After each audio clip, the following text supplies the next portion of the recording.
Magandang araw mga kuya and ate. Magluluto tayo ng adobo. Ayan yung itlog, nilaga ko na. Ito ang ating mga gagamitin. Sibuyas, patatas, bell, bawang at baboy.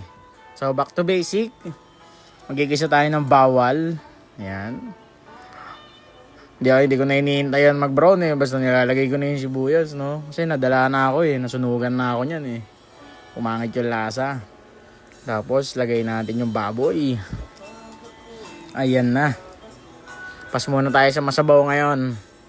Malamig ngayon, no? Pero pas muna tayo sa masabaw. Dito muna tayo sa sarsa. Ayan, naglagay na tayo ng patatas. Mali.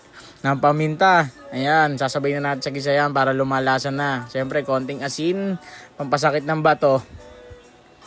Takpan, gisa. Once na nagisa na, maglalagay tayo ng toyo. Sa dalawa. Ako kadalasan 3 sandok ako maglagay Pag depende sa dami ng baboy. Ayan, 3 sandok, sabay tinodo ko. Ang galing, no? Sabay lagay ng 1 basong tubig. Ayan, ayusin natin. Sabay takpan. 5 days nang umuulan. 5 araw nang walang ligo. Ayan, pag malambot na, ilalagay na natin yung patatas. Ayan na, biglang dumami, magic. Ilalagay mo na yung bell pepper. Pagka yung pagpapakulo, mga ano yun mga 4 hours yun. Ayan, pero dahil hindi pa siya malambot, naglagay pa ako ng 1 basong tubig ulit. Sabay tikim. Itikman mo na yan kung naghahalo na yung ano yan yung alat sa kay asim. Hindi tayo naglalagay ng oyster dyan Toyo at ano lang tayo. Suka. So medyo matabang pa. Ilagay pa ako asin. Hindi na toyo, nilalagay ko asin na lang. Sabay takip ulit. Pag ayan na, paiga na, lalagay mo na yung itlog ko.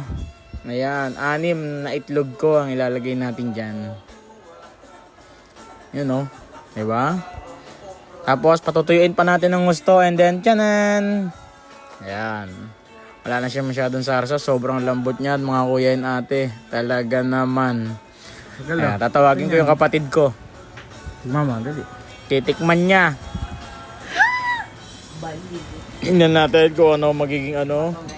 Sabi ko dyan, hindi porket naka-video. Sasabihin niya masarap Sabihin niya yung totoo. Pero ayun na nga. Ayun ang sabi niya. Oy, masarap daw. Hindi yan dahil naka-video. Alright, let's go.